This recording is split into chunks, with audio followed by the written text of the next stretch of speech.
Hello and welcome everyone to another episode. Oh wait, are we even on? What happened? We're not on. Oh dear. Oh dear. Here we go. Sorry. Oh, Five, oh four, bother. 3, 2, and you might have get a head start on the hello, but hello everyone. Welcome to another episode of the Sharpshooters. As always, we're your hosts, Danny and Juice. How you doing tonight, Juice? Doing all right. Doing all right. It's been a pretty rough week for wrestling in my opinion. A lot of ups and downs since the last time we were here for our Thursday episode. Because it hit me before we went on the air that just last Thursday, right when we went off the air, the first thing I saw on Twitter when I went on was The Rock being announced for SmackDown and how different the world of wrestling has become since then. So yeah, with the chamber this weekend, it definitely got a lot to talk about in the week that We week do that have a lot to was. talk about. I'll give a little bit of a spoiler. I think my highlight of the week was Dynamite. I enjoyed it. WWE gave me some highs and lows, so we'll talk about WWE in a little bit as well. But first, we have some house cleaning. As always, thank you to our official band, Accept the Wind, for the music during our breaks. Thank you, guys. Please go Yes. to Spotify and give them a follow. Check them out. They are good. Also, if you can please give us a sub, that would be greatly appreciated. If you have a Prime account, it is totally free. Please look in the chat on the side here for the directions. Costs you nothing, helps us out a little bit. We're at 5 out of 10. We would love to get to 10 out of 10. Just a personal goal for no real reason. Just trying to get up and up and up. All right. With all that being Yeah. said, let's get into our last point standing, starting as always with Juice and AEW. Yes. So, first thing I want to bring up here is actually a new point that I just added today. I'm not Breaking sure if news. the name is ringing a bell for you today in news. Yeah, I do know Layla But Hirsch, but I'm confused okay, why she's well, in the AEW side. well, yeah. So pretty much, it came out today. For those of you that did not see online, Layla Hirsch's contract with AEW is ending this week, and they are not renewing. They are not renewing terms. She's walking away. She's going to become a free agent, and I'm gonna admit, I mean, I've always been a very big Layla Hirsch fan, very big fan of hers. I think she's got a great look, great theme, great talent in the ring. She's very real when she speaks. Like, it may not be perfect, but like you're getting something raw with it, and this one actually probably, like, using the word pisses me off. This one probably pisses me off more than any of the other ones from like 2 weeks ago.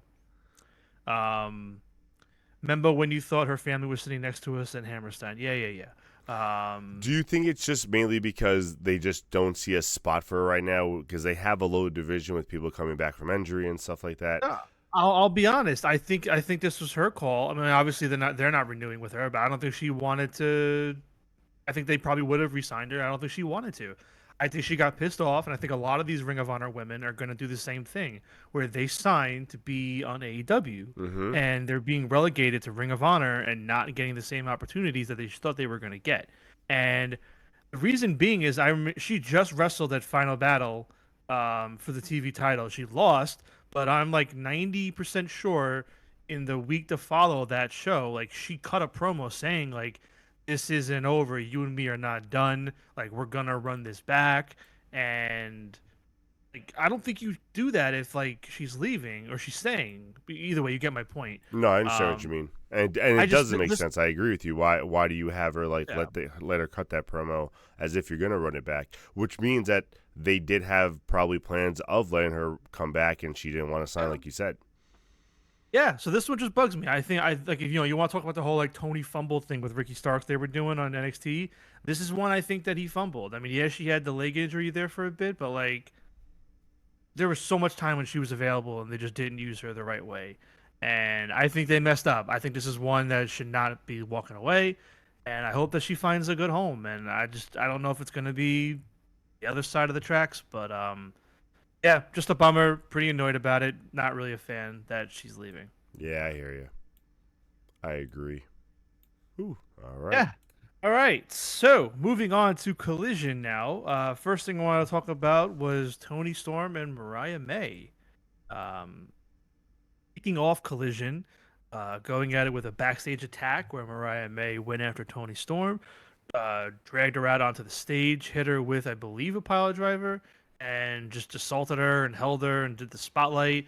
And first off, the pile driver was brutal on that stage, looked nasty, but Yo, cool it spot. was vicious. Like, Yeah. but Um, that's what I love about these two, and I think they have such a good chemistry. Like, this is one of those rivalries where like you can just tell that they trust each other, they know what they're doing, and they mhm. can take spots like that without like it being a real concern for probably for the both of them. It was awesome. Yeah.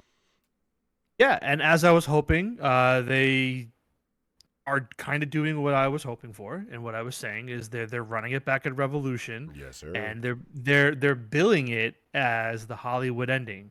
So you'd like to think this is the last one, and that leads me to believe either Mariah's getting it back or she's got to take some time off after this. And I don't think she's taking time off, so I think Mariah is probably getting it back. Which I kind of hope, as much as I love Tony and everything she's doing, we were saying that we kind of want to see her chase a little bit. And it Mhm. wasn't that much of a chase, and I'm fine with it. You know, she was the surprise of her coming back, and that's why she got the win. It was Australia. I get all that. But now let Mariah kind of have the reign that we were hoping she was going to have, give her a little bit of a lengthy reign, let Tony chase for a while, maybe give it to someone else before you try to give it back to Tony for a fourth time. We don't want like a Charlotte Flair thing happening over here in Well, AEW with Tony she's Storm. already had it four Sorry, times. fifth time. You're right. But the thing is, like, I she shouldn't have won it back. I know they I did it for the agree. Australia pop. I mean, we'll see. Maybe Tony will beat Mariah, and all of what I'm saying is moot. But yeah, I don't think Tony should have won it, and I don't think if Mariah wins it back, it should be another long reign. I think the reign should again be quick because we've had a lot of long reigns. I think everyone's fed up with long reigns in general Well, across I'm the board sorry. in wrestling. When I say a long reign, I don't mean like a year-long reign. I mean like give her like 3 to 4 months with the belt. Let her have some good defenses. Like that's what I mean by a Yeah. long reign. I don't want like a quick Yeah. like 1 month turnaround. Well, yeah, no, that I get. Like you can lose it in All In or Yeah, in London or whatever. But exactly. yeah, I don't know. And I wouldn't even have Tony Chase. Like that's the thing. Like I think after this, whoever loses has to be away from the women's title for a while. Mm-hmm. That's all. And I like both of them, but I think a good revolving door now of other talent getting the shot will be good for the division. I mean, look at what happened with Layla. So, No, I stuff like agree. that. All right.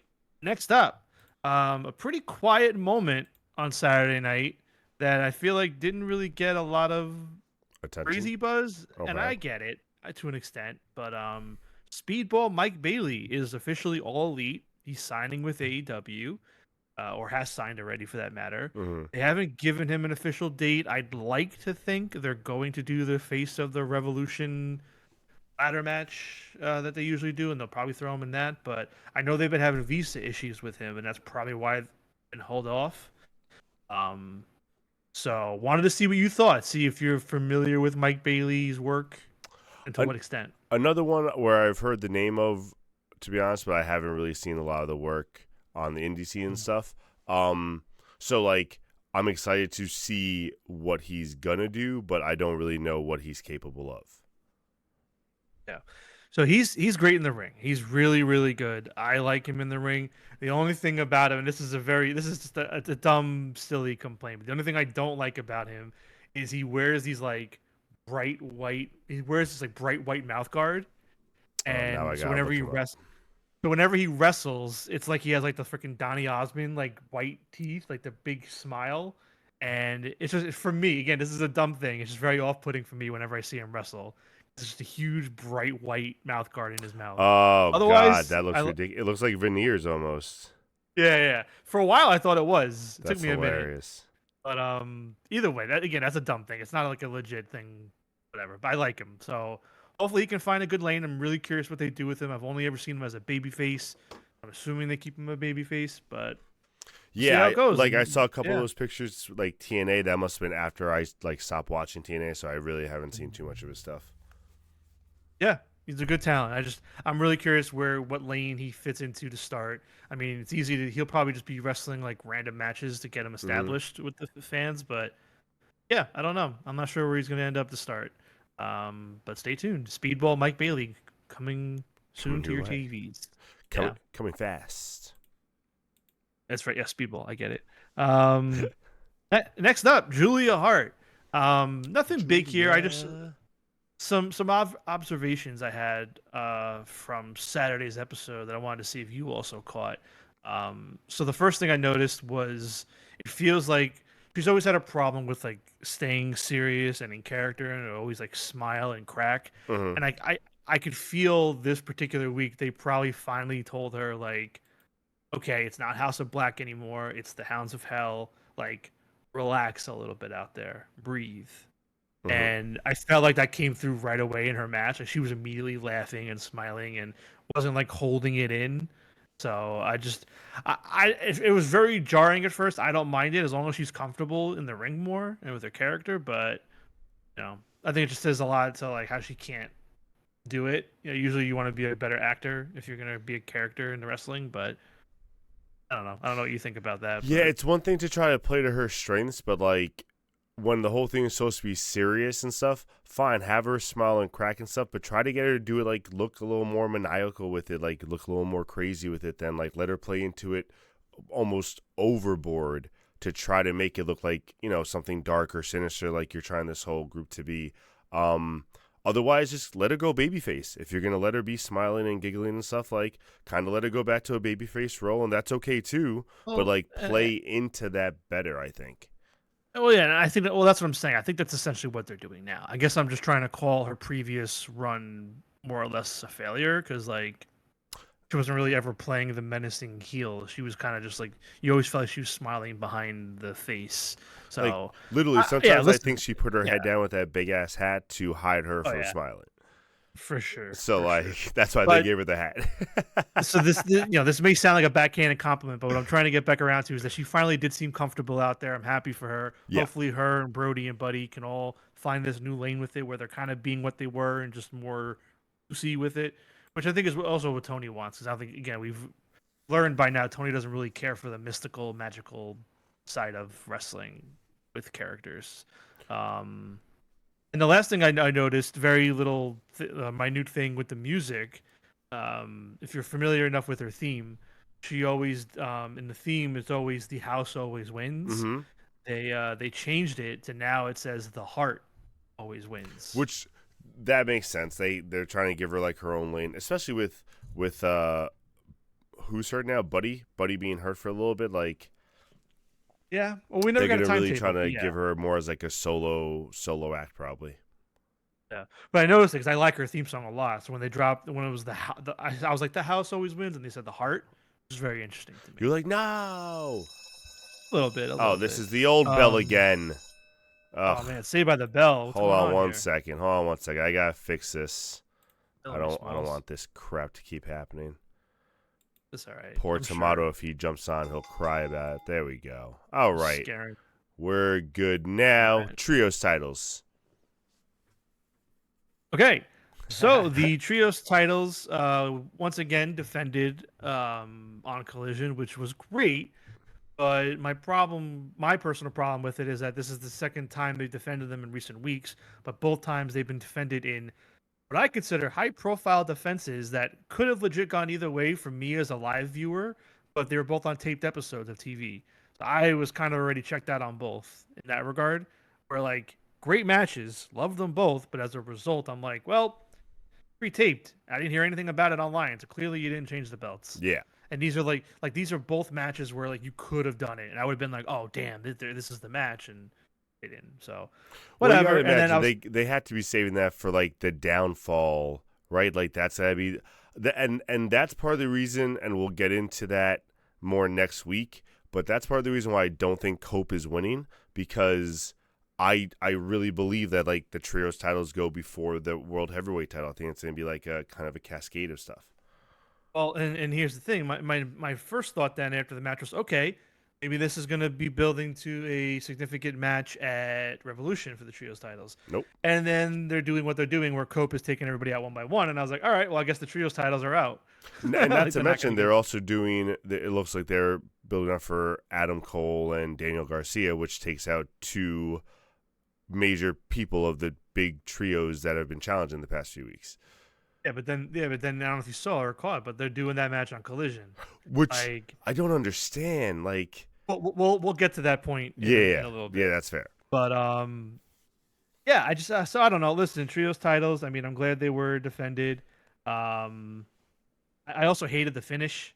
I don't know if you caught it, but Matt Menard was laying there and he just rolled out of the ring for the finish. Like, nobody attacked him. He wasn't hurt. He just rolled out, and I don't know. That kind of killed it for me because I was like, all right, like, stupid, just bad booking planning. Again, I don't know if you even caught it, but I did not like that with Menard. And what else? I think that's all I got. Yeah, that's all I got on that regard. But I know I don't have it listed anywhere else, but really quick, since we have 30 seconds, I really do love and dig what they're doing with Cope and Mox right now. I'm enjoying the storyline. I'm looking forward to the match. Everything about it. And I agree with you that Mox is going to retain. But I think I've said it on here before, but I'll say it again for posterity. I do think Jay White cost Cope. And now that everyone's being taken out, I 100% agree with you. I think now it's going to be something where either Jay White's there and tries to help him and cost him, or he legit's like, no, I want the world title. I don't want you to have it before me and cost him the world title. I don't know which one it's going to be. And I think White's using Cope to clear the board to get a title shot. I do too. But there is one wrinkle in that, and we'll get to that in a little bit as well. Ooh, all right. Next up. Hold on. By the way, Killer Tomato thought that we were talking about trio titties, just so you know. Next up. Well, that doesn't make any sense, Tom. Next up, we have Adam Page and MJF. The storyline carries on. A lot here I did like. I did not like Adam Page's car, whatever that was, rolling up with the horns. Awful. It was such a terrible looking car. I'm glad you said it. Well, they wanted to give him horns to be the cowboy, but then again, I don't know cars that. But why do you put him on the roof like that? You gotta that impairs if you put him in the front on the grill.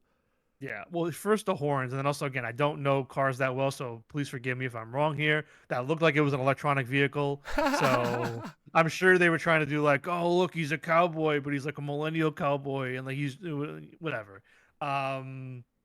I thought it was a dumb car. Whatever. That's just me being dumb. I'm not gonna lie to you. I didn't even look at the car because I was so upset about the horns. I'm not gonna lie to you. I think it was. Again, I could be wrong. That's really funny. If anybody here in the chat is an expert and can go back and look, please do let us know. That's really funny. I loved the MJF tattoo removal bit. Yes, that was funny too. I think that's great. I think it makes perfect sense. It almost makes you wonder if he legit got the tattoo knowing one day the story would call for him to do that. You know? I'm being serious. Like, I would not put it past him. I mean, we did say when he got it that it didn't look good, so maybe it was like one of those rush jobs so it could like easily be taken off. I don't know. Or again, I mean, it's on his calf or his boot, if I remember. Maybe it wasn't real to begin with. Who knows? I didn't even consider that. I also noticed it was a Long Island tattoo laser removal place. The guy had Long Island on his shirt. About that. I mean, happiest, most magical place on earth, man. Oh, yeah. And the last thing I want to talk about was the Christopher Daniels attack backstage. I need to know if you caught it as well, where they cut to Christopher Daniels, but they cut to him too quick. Yeah. And you see him hitting his head to get the cut open more for blood. Meanwhile, he's already covered in blood. And it's like, what are you doing, man? That was a dumb cut. Kind of made me just laugh at the second. And I think even the crowd laughed at it, too, because I think they caught it. I'm not going to lie. So I didn't catch it at first, but I did hear the crowd laugh. So I rewound to see what they laughed at. And I was like, oh, my God, what an idiot. Yeah. He cut himself open. That was so funny. But no, I do agree. And I was confused about that. I was like, are they trying to make it seem like he's checking? Because he's already pooled in blood. So like he would have been better off at that point, like continuously moving and checking. That's what I thought. He clearly didn't know he was that live yet. He got caught. That's all. That was so funny. Oh, that sounds so much better. Killer Tomato, you're welcome. moving on now to a slight moment of silence here for the Outrunners former theme song. Oh Um, yeah, I was really upset about that. I listen. The new one's okay, Mm, but it's not the old it's one. alright. Well, I listened to it offline on Twitter just to hear it more properly, and it's not bad. But like when the previous one is so unique and good, why why change it? It's like It's not, it's like private and it's not even it's like like they had private a party. face change or a heel change. So like, what was the point of? I don't understand. Yeah, I don't know. I don't know. I mean, and again, like private parties theme, like you did this and you changed it back. I feel like it's gonna happen with this. They're gonna change it back. But They're gonna see complaints online about people being like, "No, the old one was better. We want the old one." Blah blah blah blah. But yeah, yeah. good news for Outrunners, #1 contenders. Well, I don't know if they're officially. I guess they are, but like I think the match originally was if the other guys win, the Murder Machines. I thought it I was a think #1 contenders match. maybe I'm wrong. I'm pretty I'm sure gonna the look it up. stipulation was. I think the stipulation was just for the Murder Monsters or Machine or whatever. And now, I mean, listen, they're gonna get the title shot. They're gonna, so regardless of whatever the stip was, they're gonna give it to them. And I Yeah, know but they I said want to them, because I know MVP was like, "Oh, the good news is if you beat them, you get a tag title shot, but the bad news, then you get a tag title shot." So I guess it was unofficially. Either way, um, I hated the finish. Um, I'm glad Outrunners won. Don't get me wrong, but I think that just makes Lance Archer look like an idiot. That's like a classic WWE finish with like the Mm-hmm. music distraction and the roll up, and I hated it. I hated the finish.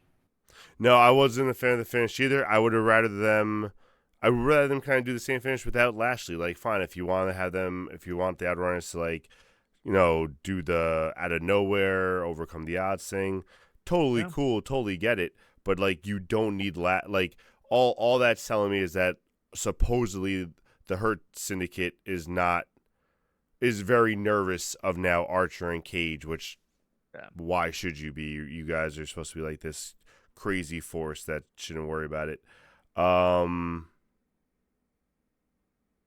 No, And it looks also the let. what I'm seeing Sorry. on Bleacher Report at least is that the Outrunners it was a #1 contenders match. Okay, I don't think it was billed that way, but whatever at this point. Yeah, Um, I also the match kind of fell apart in the last few minutes. It really wasn't really a great I match. I suspect that they were supposed to either come out earlier or they were supposed to get to that finish a little bit quicker and like someone like lagged. It looked like I don't they know. were trying to It was fill some messy. time. Yeah, not great. They've All been right. doing this for like 30 years, bro. You got to give the Outrunners a little bit of a break. Try 50. Oh, The oldest man alive, or I'm youngest really one. hyped to Sorry. talk about this segment. So, Swerve, Strickland, and Ricochet. Dynamite segment on Dynamite. Um, I loved it. I love what they're doing, how they're getting the world title back into focus with it. It does make you think, obviously, now with, okay, so Cope and Mox and Swerve and Ricochet. If one wins, then the other's probably going to win, kind of Mm-hmm. deal in the night, whatever. Um, but yeah, I'm looking forward to the match. I don't think they put a stip on this besides the world title No, thing. I yeah, don't think no there's like, stipulation. I don't think they're going so to because they had the cage match earlier in the night, so there's no reason to. yeah, no, they probably won't. But yeah, and then so I love Ricochet's doing great. He's been awesome Mm-hmm. in this character as his heel with the freaking Eagles hat like an asshole. That was so funny. Um, And I was so annoyed that he was wearing a hat after. I'm like, why you look so dumb? And then he turned around. I was like, all right, you got me. Good job. All right. Fucking stupid um, laugh that everyone's doing. And it's so funny. um, but then I think most importantly came after the after the segment where Nana pulled Swerve back in and was like, "I need to talk to you. Like, I know you're doing all this to get the world title, and I put you on this path, and I'm here to help you, but I need you to get the rope back for me. I need you to get it back. What are you waving at? I was waving bye to Nana because I think he's going to be leaving soon. Oh, yeah, because then Nana's like, I don't think I can do this anymore if that's the Mm-hmm. case, and then he left the ring. Yeah, a nice little wrinkle in there, but obviously this throws a wrinkle also into the #1 contenders thing with the Jay White thing, so that's why I don't know how that's going to shake out. It Well, could just be remember, Jay White. It could be Jay White and Cope then feuding in their own corner. if you gotta also remember, if like Ricochet wins, they might just give him a Dynamite or a Collision title match. You know what I mean? So Yeah. like, who knows when that title match is Well, gonna be for? so here's my, what do you call it? My forecast. Crystal ball. I don't know. My crystal ball prediction. All right, stick with me if you will. I'm here.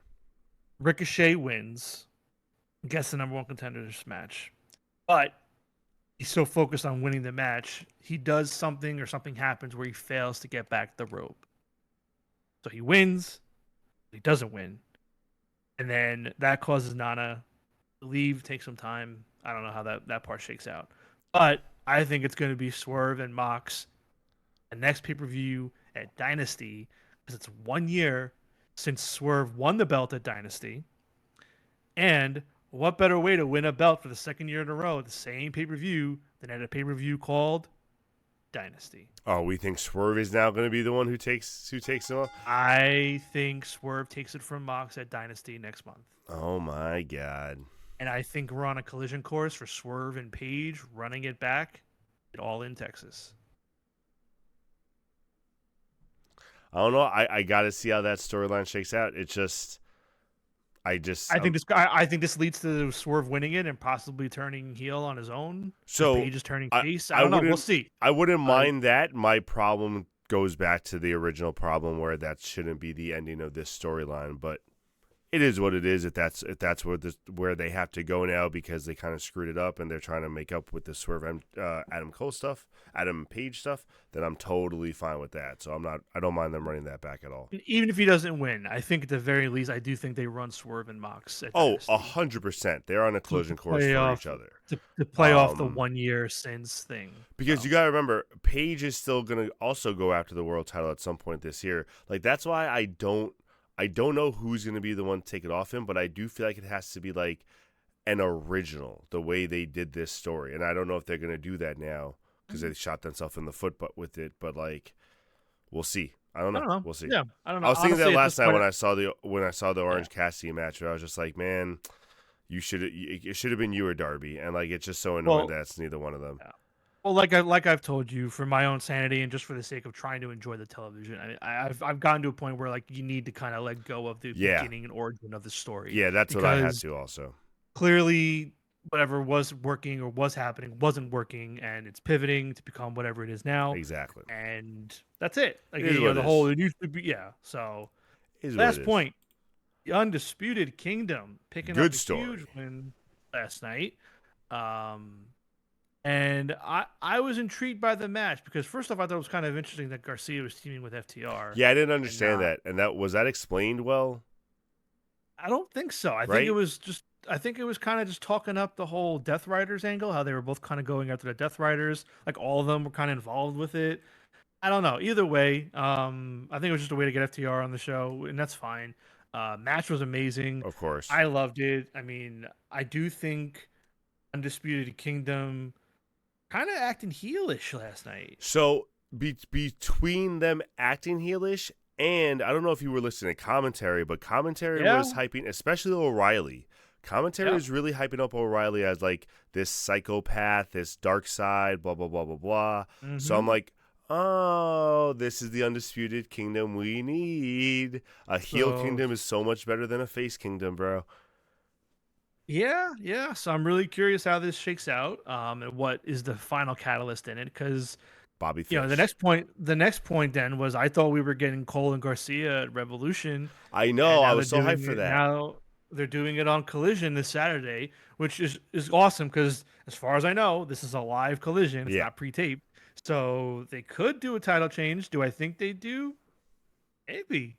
I really don't know how this goes into Revolution because you'd like to think all those people in some way would be on that show too. But listen, the Revolution card is filling up nicely, I think. And I don't know if they do have a spot on that card because the two trios don't make sense right now unless you bring back 2.0, which you would have brought them back for last night. So I don't know how they get a spot on the card. unless it's just Cole and Garcia to run it back, which I won't mind if it's like a funky finish or whatever, or a no decision or something on Saturday, which I could see them doing a no decision. Yeah, or a draw or something. Yeah. But we shall see. And yeah, that's really all I had on that point. I have my take that I wanted to save for next week, but I want to share it so bad now. But I want to wait for the Elimination Chamber to pass. For AEW? It concerns both of them. I'm gonna wait. I think you gotta wait for next week. I think you got. I'm gonna hold. All right. I'm gonna hold as much as I want to. I'm gonna hold. All right. Well, with that strong-willed juice holding for next week, we ask you guys to please hold during this commercial break. While you're doing so, do a nice little sub. Check it out. I put it in the auto chat. Check it out. Meatballs. If you got a Prime, it's free for Chicken you. parm. Stay tuned, guys. We'll be right back. Not eggplant.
Welcome back, everyone, to our last point standing episode. Freebird, we know this band too. They're our official band of the podcast. Thank you. Accept the win once again.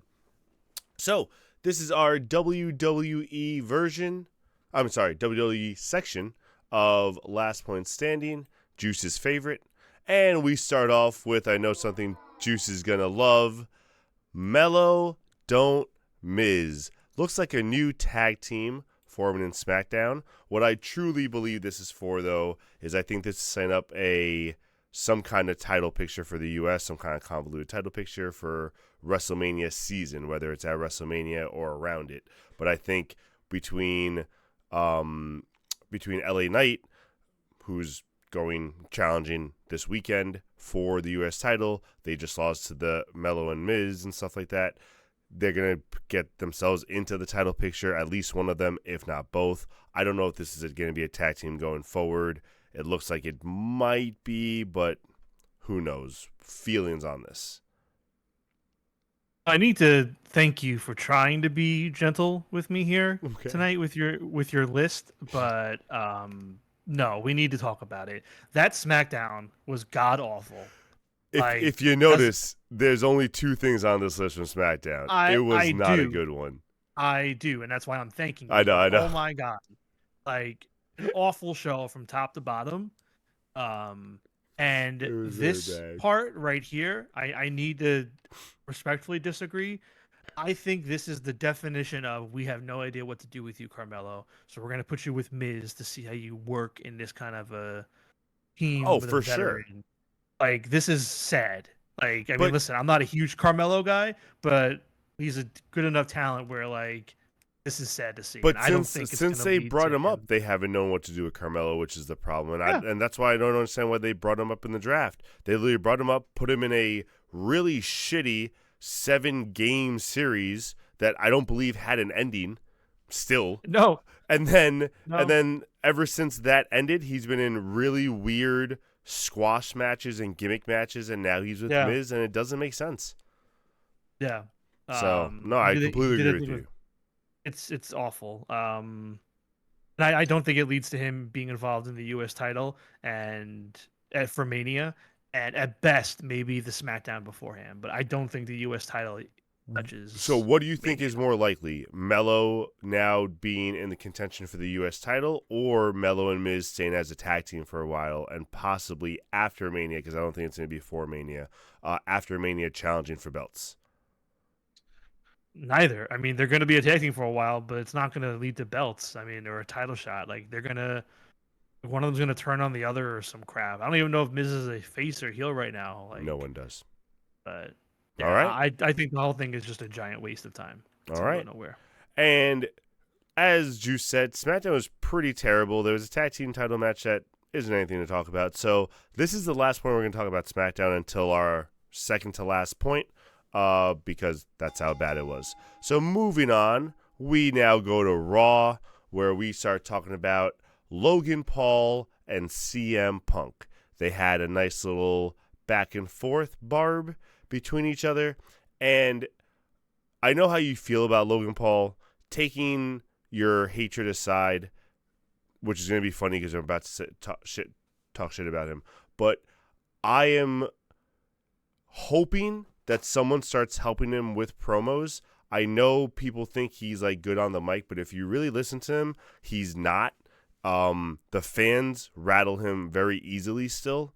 And I don't know if you heard him. It wasn't on Monday, but one of the segments where he was on for, like, he was sitting at the announce table for a match, like, some fans started, like, talking shit to him, and he literally, like, stood up and was like, you got to cut it out. Like, that was uncalled for. Like, he broke character and, like, couldn't stop himself. It's bad. He has athleticism, which everyone sees, but, like, I think, especially being in the ring with Punk, you saw his weaknesses on Monday pretty heavily. Yeah, I think he's easily gotten to. He's a very fragile narcissist, and I don't think anyone's going to train him, because I think that's what they love. They want him to be unapologetically him, kind of like McAfee, where it's like, oh, we're not going to train you. Just go out there and be you. That's why we signed you. So it's just not a good look, though. It doesn't make him look like a strong character. I don't get it. Yeah, well, his fans won't care. They'll eat it up all the same. So he's a polarizing figure. Yeah, great. So then, question for you now on the Punk side, because this is something that I kind of, before our stream, I was just watching some TikTok videos, and I saw something come out that I'm curious about, because, and we're going to get a little more into it with the Elimination Chamber predictions, but Punk still has a favor from Heyman that if we're not cashing in at WrestleMania, I don't know what we're saving it for, right? So, assuming that this favor's cashed in, it's probably either going to be at Elimination Chamber that it gets cashed in, or because he loses Elimination Chamber. And an idea was thrown out there that can the WWE title match possibly be a multi-man match for the first time in a long time? Is it possible that we get Cena, Rollins, Punk, and Cody, or maybe Drew, if not one of those guys? Like, we get like a four-way, something like that going in there? No, that's too much. That you lose me with that. So triple threat's the max. Yeah, because then you defeat the purpose of what the chamber was for. Which I 100% agree with, but doesn't the triple threat do the same thing then?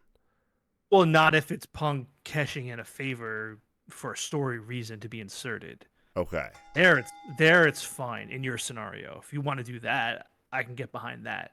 But like if it's flipped and it's like Punk and then Cena gets in or Rollins gets in, then you're losing me. Because like the chamber has to have a purpose for the stakes. Agreed. So okay, all right. So we'll get more into that talk later. Moving on, this one we don't have to. I don't know how long we're going to talk about this. I'm just curious to see.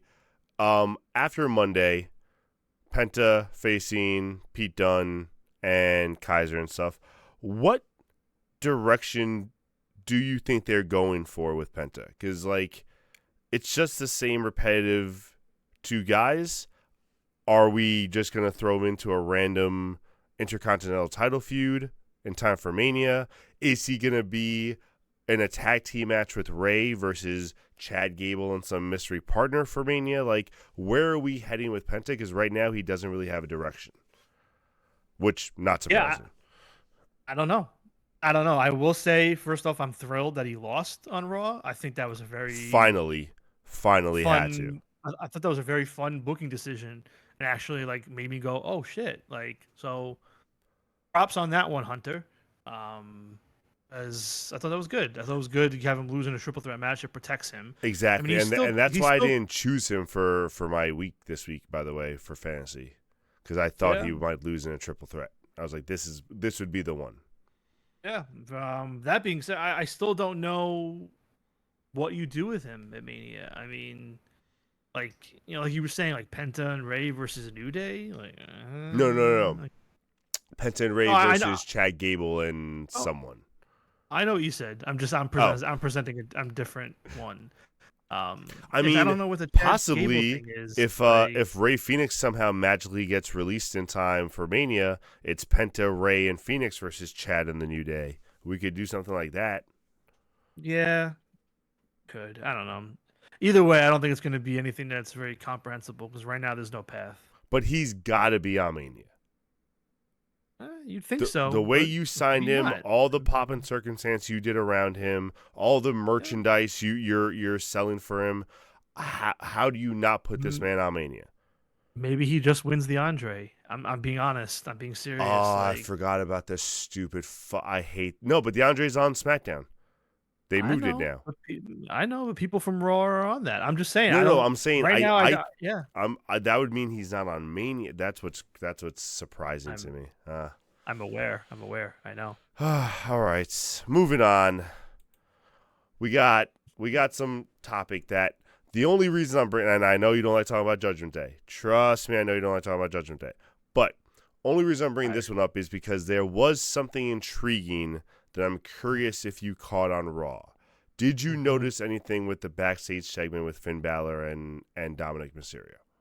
Yeah, they were using the demon picture or whatever in the background. So, does that mean we get the demon for Mania? Like, to get the demon, we need something high stakes. We talked about this. Not even high stakes. To get the demon, you'd already, between now and Mania, you'd have to have the breakout. You'd have to do the turn. And or right now, is the demon to keep, like, is the demon what he has to summon to keep control when he faces AJ or whatever, if they're going to battle for it, and then he drops them anyway after because he doesn't want to be with them anymore or some bullshit like that? I don't know. I just, like the only match really I can think is like Finn and Dom, and like you have to do the breakup already at that point. And Agreed. again, like Penta, I don't think Finn makes the show. I don't know. So I don't know I what they do do. agree that Finn is less likely to make this show than Penta. I do agree with that. But I also, with all the reports coming out, it seems like they're trying to get him on the show in a big match. So if they can't get him for a big match, there is likely that they're still going to try to get him on the show somehow. It just I don't know what you do unless you do Finn and Dom teaming up against in a tag title showcase thing, and they lose there, and you break them up there. But I don't think you're getting Demon at Mania. I got That's it. the short This is going to be answer. something you're really hyped about already. Okay, Obviously hit not, me. being sarcastic. But Oh boy. huge multi-man match. You're going to have Chad Gable and the Judgment Day versus Penta, Ray, LWO, and Finn Balor. And then AJ Styles is with the Judgment Day. Huge Okay, go multi-man play. match. No, okay, go play WWE 2K and leave the booking to Hunter. That's terrible. That's so, what? Being That's completely a lot. sarcastic. Imagine they did a 10 or 11 or 12 person tag team match for WrestleMania. Yeah, no, that's literally just throwing the shit at the wall. That'd be terrible. All right, moving on. Thoughts on the women's intercontinental championship match. This is Valkyria's first title defense. Looked, I think, pretty good. Dakota Kai is obviously a great wrestler, so I never had a doubt that they were going to have a good match. Thoughts on how you think they showcased her? Yeah, I liked it a lot. I think they got a great talent in her, and yeah, it was a good match. I'm glad she retained. I mean, I would have been happy if Dakota won, but I didn't think she was going to Mm. because it's the first defense. And yeah, I mean, in terms of what to do next, I mean, she needs a solid feud in the story. And again, like Mania, I don't know what you do with her at Mania, but once the chamber's done, maybe we'll have a better idea. But So right now, I think this story is going to be Ivy Nile for a while, which I like because I like the Ivy Nile angle. I like how yeah, they're doing the whole chasing gold I was, with American made stuff. So maybe she lose. I wouldn't mind her losing it to Ivy, but me the thing is, neither. if you're gonna do one, you gotta do both, and both of them would have to win. Yeah, which I Um, think is on the horizon. We got a tag team title match coming up on Raw with American Made and War Raiders. I just don't know because so what I was waiting for an announcement, and I'm still waiting, and luckily we have it till Monday at 12 p.m. to lock in your rosters. But I was waiting to see if there was an announcement, if there was going to be some kind of gimmick match, because the last time the War Raiders had a promo about what they did, they said next time we see you, it's going to be war, like trying to imply that they're going to go to like maybe more of an Extreme Rules kind of match, maybe like a Raiders Rules kind of match, whatever. I mean, So I was hoping, but if it's a straight up normal 2-on-2 match, I think American Made's going to win the tag team belts this Monday. yeah, they are called the War Raiders. So I'm pretty sure just saying this is War is like a basic kind No, of. no, no. Like, I know. I don't remember the exact wording of the promo, but and I could be wrong. It's happened many times before, but I do think they worded it in a way where like I thought it was going to be some kind of like just like no rules, no holds barred kind of match. mm-hmm. But we'll see. But yeah, so I think if they win the belts on Raw, there's a good chance Ivy now probably wins it, and I wouldn't mind these two being a one-on-one match at Mania. Like, try to hype up at least one of these women's mid-card as a solid work rate belt. You already started off well, with Dakota Kai. You're giving her a good feud with Ivy Nile. Let that go through. Chelsea Green's obviously more the gimmick champion and more like, the TV personality stuff. That's fine. Let the IC belt supposed to be what it's supposed to be, which is the work rate belt. So we'll see. Yeah, fingers crossed. You do it right. Speaking of Monday Night Raw title matches, we have new women's tag team champions. Liv Morgan and Raquel Rodriguez defeated Bianca Belair and Naomi. How do we feel about this? I thought the main event was very good. Yes. I think it was probably it's up there. I mean, because I'm trying to think. I didn't see Seth and Punk this year. I did see Punk and Sammy, which was good. It's up there. It's one of the best main events they've Seth done. and Punk was good. I know Yeah. like we were kind of salty Just, on why they were fighting or whatever, but that was a good minute. I just didn't see it, so I Oh, can't comment on it. but yeah, no, Either it was way, good. Were you surprised that they won? not really. I mean, I thought it was on the table, so Mm-hmm. I was ready for it. So I was very intrigued, especially from the fantasy side of things, where people Yeah. were drafting or picking certain wrestlers over the others. I was like, okay, like big swing, but yeah, I liked it a lot, and we'll get to it more with the predictions. But this was a very well timed move going into that match. I think Mm-hmm. it throws everything off a little bit Mm-hmm. more. Um, yeah, I really liked it. I thought they worked their ass off out there. It was a very good match. The crowd was eating it up. Announcers were doing very well with it. I think just it was one of those things where everything hit, like the Yeah, magic kind of everything hit for clicked the team. well. I agree, and I think they had good chemistry and that they were working well with it. And I agree with you. I think it does impact Elimination Chamber. That's kind of why I made my picks the way I made my picks with it, because I thought that the tag team title match, my thinking was if they lose the belts, Bianca's winning. If they retain the belts, Liv is winning, because I'm off the Roxanne Mm, Perez train. So mm. I think it's down between those two for Rhea for Raw, and I didn't want it to be Liv, to be honest with you. So I'm more in the line that Bianca's probably going to win it. But we'll talk about that in two short segments. Very First, shortly. we got to talk about I want your the worst segment soul. on SmackDown, Give me possibly, your soul, which is Daddy. Dwayne The Rock Johnson, Soul.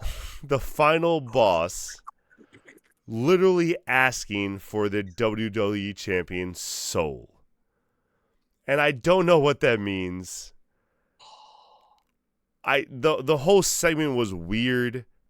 For someone who like is so good on the mic, I feel like everything talking to Cody was awkward, and every react to the fan was like, that's the Rock I miss, that's the Rock I love. But then everything to the Cody was like, who is this guy? I don't like him. I don't want to keep listening to him. I don't care about you guys being friends. Like, this is just a weird segment.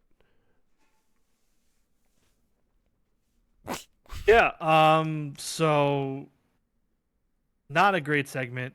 Um, The Rock was all over the place. He was trying to give everybody everything, and it came off like just completely inconsistent and jarring and no flow to it. Um, yeah, I just stick to your character, be the final boss, Mm-hmm. be the heel, and don't come out and be making your jokes about chlamydia and like all that shit. Like, we don't need it It's just so for this strange. point. For this point in the story. Now, I'm currently, I want to make sure I got that word in there, very on board with whatever this is. Okay. I'm okay with it. I like it. Um, Now, I don't like how The Rock was like, "Oh, the great thing about what me and Cody have is it never has to culminate into a match." I fundamentally disagree with that on every level from a wrestling point of view. But all their actions in the past year would completely contradict that, but that's fine, Rock. That's fine. yeah, it's gonna culminate in sing off. In a Um, merger of souls. so I'm obviously we're all smart enough here to know he's not literally talking about Cody Rhodes' soul. Oh, what the Um, fuck is he talking about then? so clearly it's the idea of being the corporate champion, being my guy, our guy, not their guy, and this can go a bunch of different ways. And I think it's going to come down to the segment on the Elimination Chamber where Cody either begrudgingly like sides with the Rock, doesn't necessarily turn heel, but says, "I understand what you're saying." So they're setting it up for him to be the heel against Cena. Or the more logical way, I think, is that Cody's going to turn it down. Cody's going to turn it down, and So I'll leave the rest for the Elimination Chamber predictions, but I think Cody's going to turn down Rock's offer to be the corporate champ and be his guy. So I But really want Cody to be the corporate champion. I think heel Cody is gonna a lot more fun than Smiley Cody. Few problems with that is I don't think they have enough strong faces for Cody yet. Because they have so many heels. Not that they don't have like strong faces on the roster, just they have so many heels on the roster right now, or so many like in betweeners that if you lose Cody as a face, that kills your face side dramatically. yeah, and Um, I just think that you've spent 3 years mhm. now building him up to this point to just take it all away here for Yeah. the sake of a Cena match doesn't feel And earned. and And and that's the real problem, I think, is that you're changing him for a Cena match. You're not changing him because you think it's good for the character or it's an organic change or people are like clamoring for it because they're sick of him. You're changing it yeah, because of John Cena, and and most let it and go. still they're going to be people booing John Cena, so it's not going to be like the result you want. Yeah, and we might as well switch to the next Yeah, point I'll move on over. after this. But I don't see Cody turning it down and then Cena just winning. Because like, okay, then what was the point? Where do you go? Who's doing whatever? And that's where I think CM Punk's promo from a month ago, where he's like, "I'm your friend. I'm gonna stab you in the front." I think that's where this starts coming back. And then that's Um, where the favor comes in also, where it's like I'm inserting myself into the match, and it's not just you and Cena now; it's me too. Probably, yeah, yeah. But then that's the thing. Then how does Heyman make that happen for him? That's why I don't know if Well, that's the Heyman's fate. always doing that legal mumbo jumbo, just like Heyman got Roman Reigns to be able to enter the match, like five It's just two seconds different. until the end. You know what I mean? Like he technically Yeah, can do that legal contract stuff. So, it just feels like two different lanes or for they me. bait him into it. Yeah, I don't know. It just, but like I said, that's why it just feels like two different lanes where I don't see Heyman talking to The Rock to make that happen. Maybe, I mean, maybe to be spiteful towards Cody for turning him down. I don't know. I don't know. But Maybe Heyman. Oh no, but do you think Punk would do that? Where Heyman offers Punk's soul and says Punk will be your corporate champion? no, no, no. Punk would do it himself. It would. That's not a favor. That's Paul doing something for the. I'm No, just yeah, saying no. that's Paul being the middleman for Punk and Dwayne. Mm. Yeah, but that would be on Punk's orders, not Paul doing it for Punk, like you said. Yeah, Like that's the way fair. you worded it. The way you worded it was like Heyman would be the one doing it, like selling Punk to Yeah, I him, don't but know. I don't know how that works then. I wouldn't do that. But either way, let's move on to the official Elimination Chamber predictions. Those of you that have joined us before, these predictions are not final. They are not set in the stone. We have the right to change our picks anytime off air between now and bell time. Once the show starts, we leave it at that.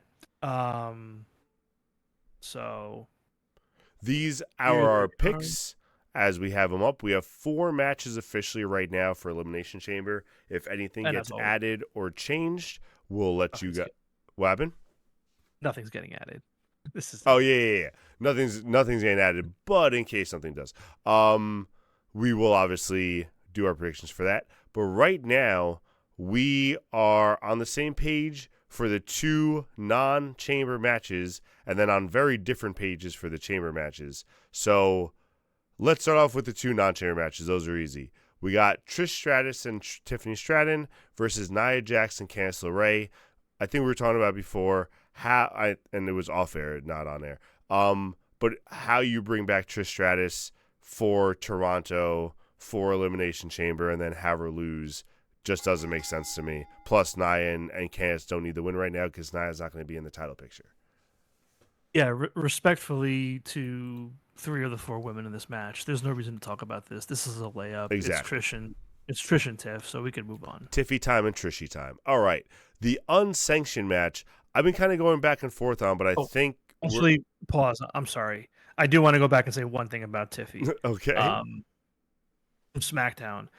That promo from her was god awful. Agreed. Like one of the worst I've ever heard for a WrestleMania build-up. Like you can tell she was reading from like a page she read backstage, like a script, no emotion, and just immediately. Not that I was already invested in the story, but like it immediately just made me think, okay, she's not ready. She's Agreed. not ready for this. She's And drowning right and we now. and I we were think. saying that that's the promo she should have had full, before the whole Trish Stratus tag team match. That she should have Yeah. came out, addressed the Charlotte thing. Nia and Candice should have came out, attacked her, and then Trish should have made the save, and then all that crap could have happened. But It regardless, was is what it is. terrible. But it was That's a all. terrible promo. I agree. All right, I'm going to toggle back and forth between us, just so you know. Next match we're talking about, we got unsanctioned match. We got Kevin Owens versus Sami Zayn. We both picked Kevin Owens. Do you think you're going to be changing that before Sunday? Sunday, yeah. I can already tell you that I have. I did not. I did not know that you were using a screenshot again. I thought you were using the live sheet. Oh yeah. But We screenshot the prediction. So one's already been changed. There you go, guys. yes. So I've already formally changed my pick to Sami Zayn, for the mere fact that I think Orton's back. I think Orton's coming back. I think That's it's a Orton. good call. I think it's Orton versus Owens at Mania. I don't know where Sammy lands in that, but I think Orton's going to come back and help Sammy win in Toronto. So I'm not gonna lie to you. You saying that makes me cement my pick more on KO, because I think it's gonna be one of those things where Orton doesn't come back until after the match is over, because it doesn't make sense for KO to lose. And then, I mean, I guess it does, but like, I don't know if Sammy really has a lane for Mania. So I think it makes more sense, and we say that about so many people tonight, but I think it makes more sense for KO to take out Sammy, or really like be on the cusp of like really just like killing him almost. And then Orton comes out after the match is over to make the save, and that sets up the Orton KO match, which I think might be for Mania. Is he really making the save if he's killing Sammy and then Sammy's just not on Mania? Well, before he murders Sammy's career. He doesn't end Sammy's career. He just takes him out for a while. Yeah, I don't know. But yeah, I don't know. This is honestly, I'll say it again. This is a terrible WrestleMania build. There's so many wrestlers where you're just like 1,000%. They're not gonna be on the show, and if they are on the show, it's not gonna make any sense. And the problem for them not being on the show isn't that they're not on the show. It's that the stories so far are just all over the place. That like, I don't even care about the ones that are gonna be on the show. That's the real issue. So, all right, next match we got up here. We got the Women's Elimination Chamber. Liv Morgan versus Alexa Bliss, Bianca Belair, Bayley, Naomi, and Roxanne Perez. I don't know if any of these have changed for you, but right as of this screenshot, you have chosen Liv Morgan. I have chosen Bianca Belair. What are your thoughts? Yeah. So yeah, the next two picks are the same at the moment. But I think I have no idea for both matches, which is good in a way, but it could be potentially bad come showtime. But it's really one of those things where you almost have to break down each person and just really think like, okay, so like Roxanne and Bayley were neither of them were even on Raw this week. Yeah, no build for Roxanne or Bayley. And you had me on Roxanne for a little bit. I thought it was going to be like that crazy rookie year like you were talking about. And then we didn't even see a promo for like nothing for Roxanne. Oh, they did do a Roxanne and Bayley backstage segment, but it only aired during the ads. So like anybody in America didn't see it. Great. Yeah, very cool. Nice I know. Job. So yeah, like if they did something with Roxanne, anything on Raw, I would have been a little bit more bullish on Roxanne still. But yeah, I don't think Roxanne and Bayley are gonna win it. Then that leaves Bliss. I mean, you could do Bliss. Like you also have to think about Rhea and Io on Raw the next night. Yeah, and like what implications that has. Because the problem with your three-way scenario from before is that I'm kind of convinced they're doing a three-way scenario with the women's, and that's with Io, Rhea, and then whoever wins the chamber. And that's why I have a hard time buying into what you were selling there. Interesting. Yes. I don't Again, hate your remember, idea. I I wasn't just selling don't. it. It's something I heard. I was putting it out there to see what you felt, to Yeah, that's test it, fair. That's put my that's toes in fair. the water. Ew. It's my water. Yeah. So, and then like I keep thinking about Jade, and like where and how you play this up, and like for a match like Bianca and Naomi, Bianca and Rhea, like that's a huge match that everyone was waiting for years, especially in WrestleMania. And also, if you don't know this, a big point about Bianca has always been she's undefeated at WrestleMania. Yeah. So like, and you're So gonna do this match with less than a month, with like what, a month and a that, half of build. but that's what they're doing with a lot of these matches. So like, why would this one be any different? Now, the reason I think it's going to be Bianca for two reasons. One, they just took the belt off her, and that's why I chose both Liv and Bianca for mine. Because like I told you, I thought whoever lost was going to win at Chamber this weekend. So I kind of bet my chances and was hoping that we get two big points. But my thing with the Jade scenario is that unless they're going to spin this where both Bianca and Naomi were involved, it seems like it was only going to be Naomi. So if that's the case, Bianca doesn't need to be involved in the feud. It's not. It's going to be a triple threat match because there's no reason for Bianca to fight. It's going to be between Naomi and Jade, which leaves nothing for Bianca to do except go for the women's championship. Because even if they have Bianca be like, it also wouldn't make sense to have Bianca involved because then what? You have Bianca in a tag team versus Jade, and then Jade has to find a new tag team partner.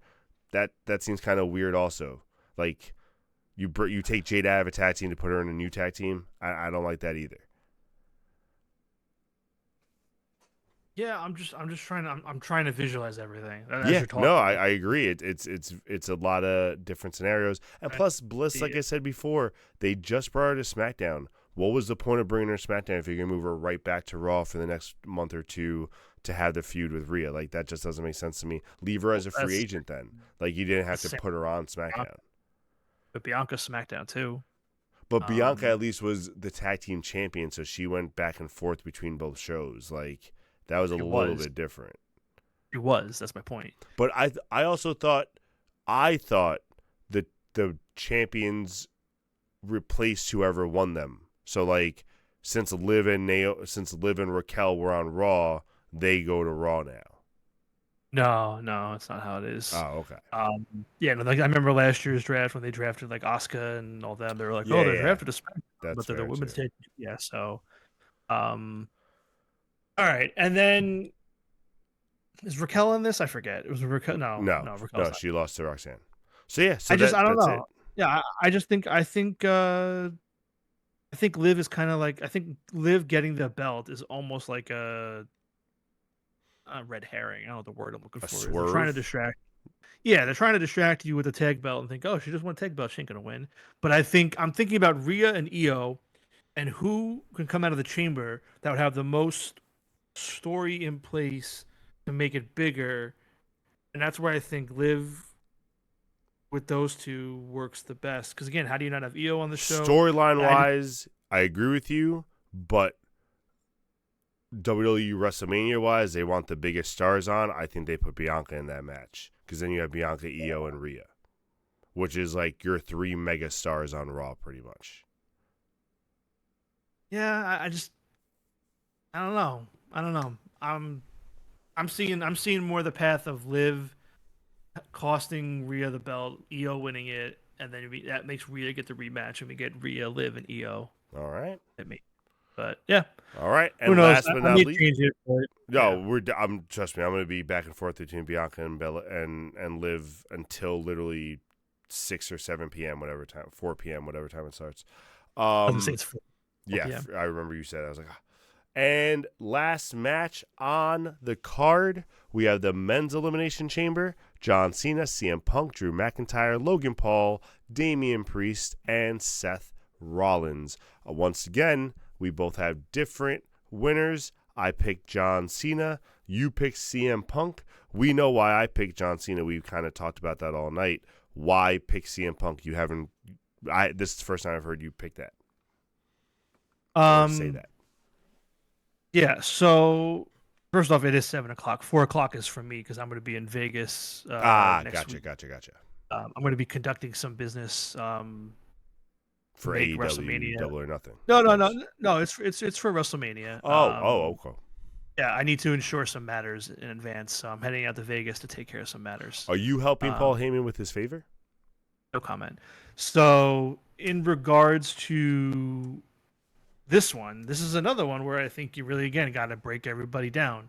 And, like, okay, Damian Priest, I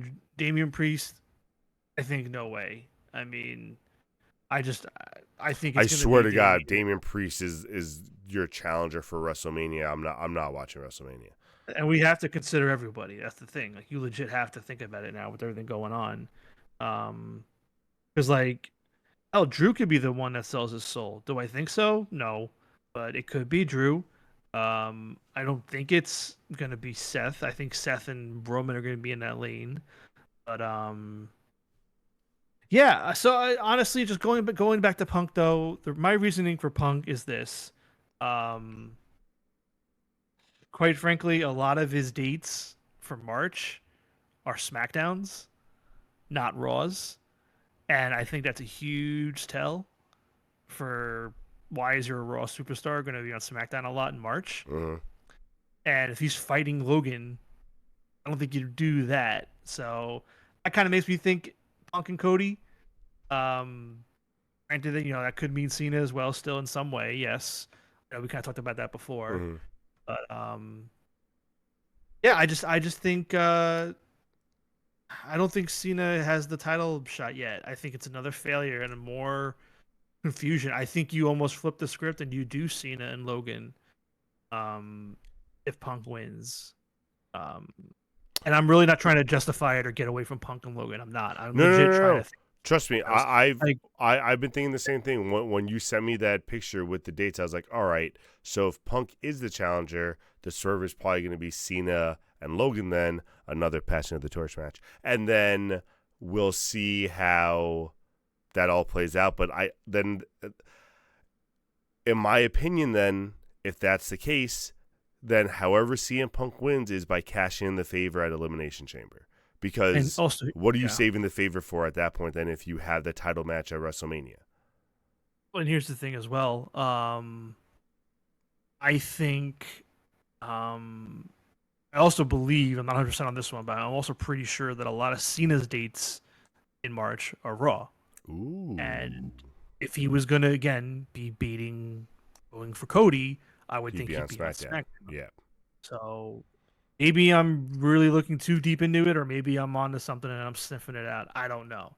But as for the favor, the only favor I can think of is that Roman's gonna take out Rollins in the Chamber. Like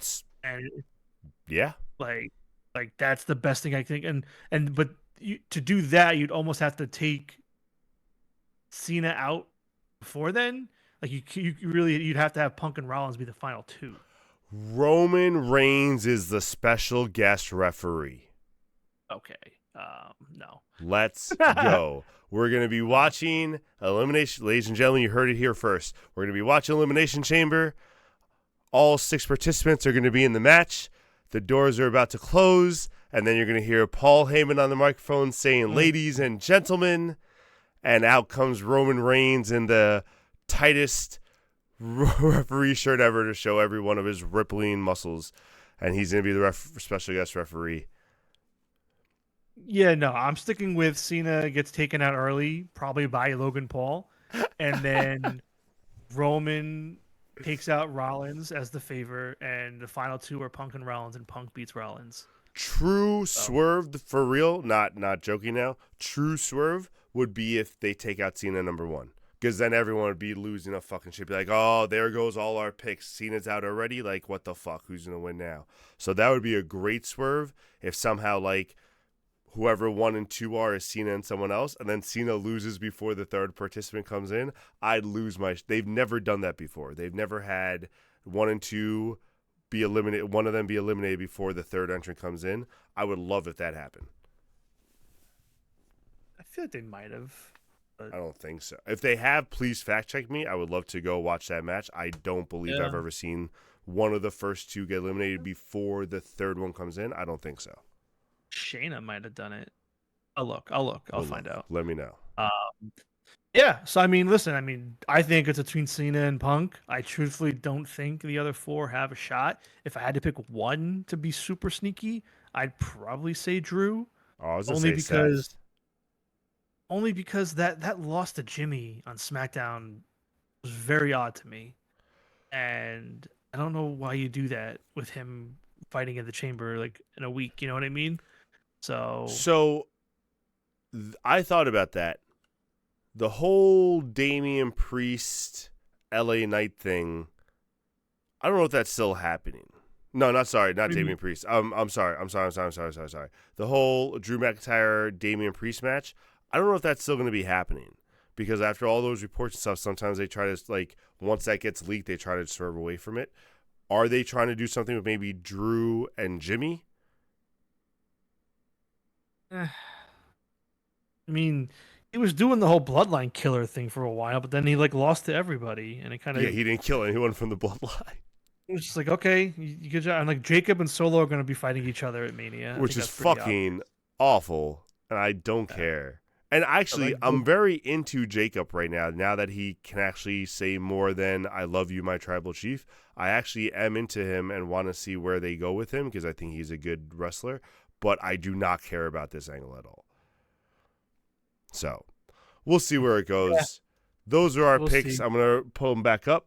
Last time, these are our picks for Elimination Chamber. The only thing that will be changed and possibly changed back is Juice's pick for the unsanctioned match. That is actually Sami Zayn, not Kevin Owens. That will be changed later. But, ladies and gentlemen, thank you for sticking with us this whole night. We hope you enjoy Elimination Chamber this weekend. We will hopefully also enjoy Elimination Chamber this weekend. Juice will be conducting some business, so hopefully he gets to catch it live. Let me know when you're on, and we'll discuss as we can. Please join us please join me on Tuesday. I don't know if I'll have a special guest or not, but there will be a show Tuesday. So please, same time, same place, 8 o'clock, Tuesday night. See everyone later. Peace out, Juice. Bye-bye.